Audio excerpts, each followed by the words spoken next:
So I know I don't say this a lot because I come off arrogant. If you've seen some of my other videos, like, I've researched this, I've done that, I know this, I know that.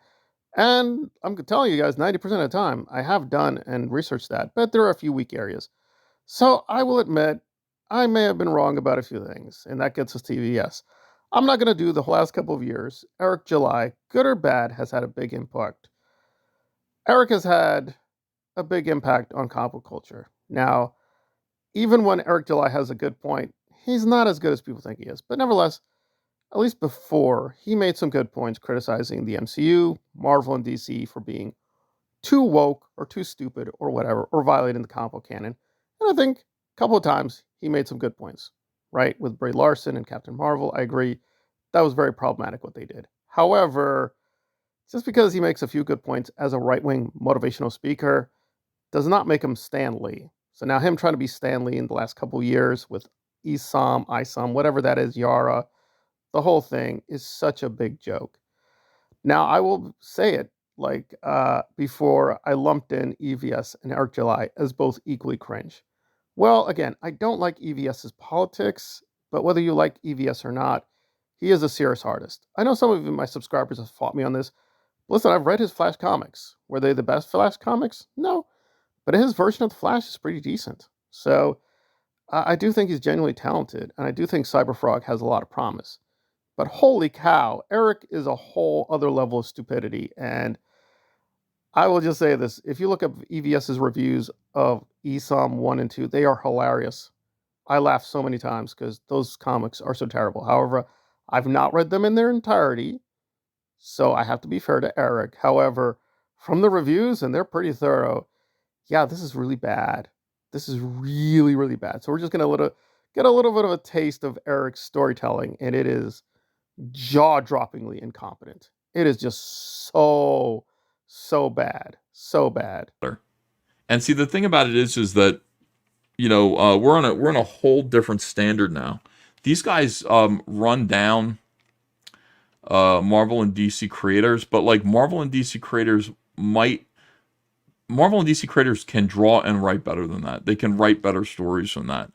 I might not like the content. I might think that, Here's where I would disagree with EVS because he has a very simplified idea of how to do storytelling in comic books. I am way more open-minded. You can do whatever you please. I am very open to anything. Now, that said, there are limits, and I think if you go a little too far, it's probably going to be bad. But even then, I will give it a chance, right?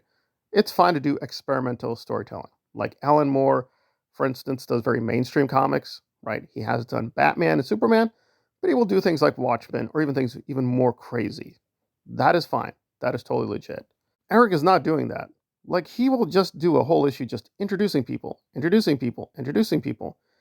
And this is not J.J. Abrams. This is not Mystery Box. Like, what is the Mystery Box? What is going on? I have a mystery. I have a question.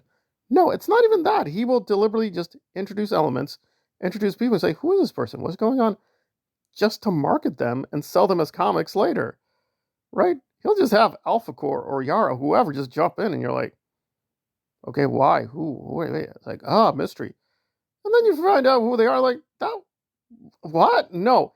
If you introduce new characters, new elements to your mythology, there should be a point. It should be interesting onto itself.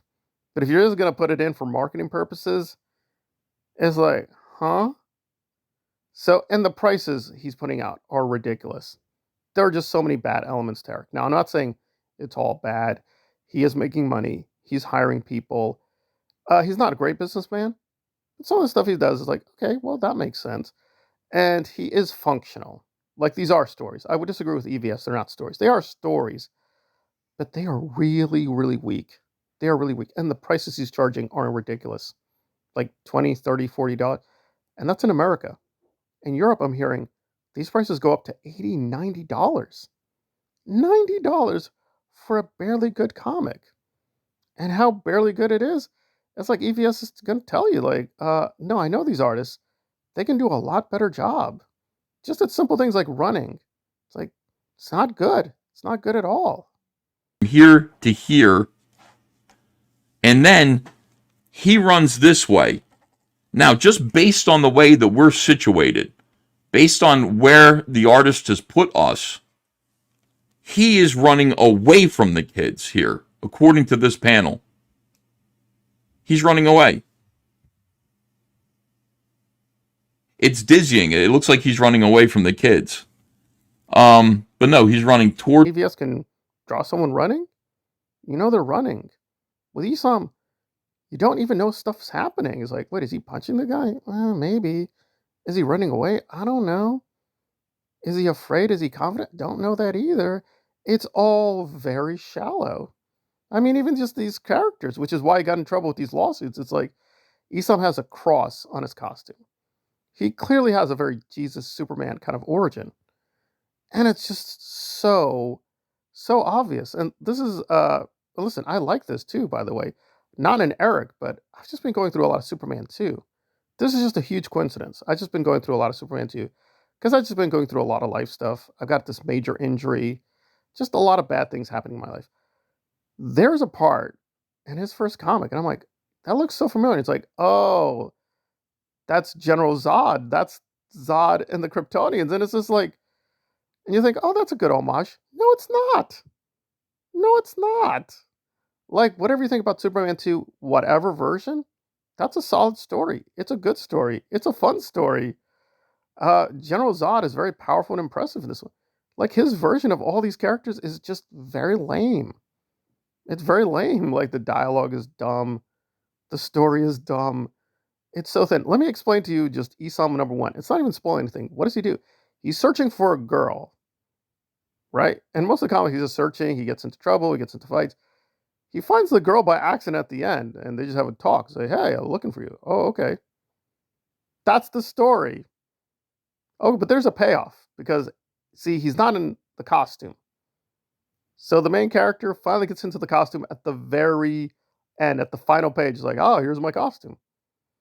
So you say, what happened? What's the origin story? Well, you don't really get the full origin, but basically you just have him walk around town. He shows off his powers. He bumps into General Zod.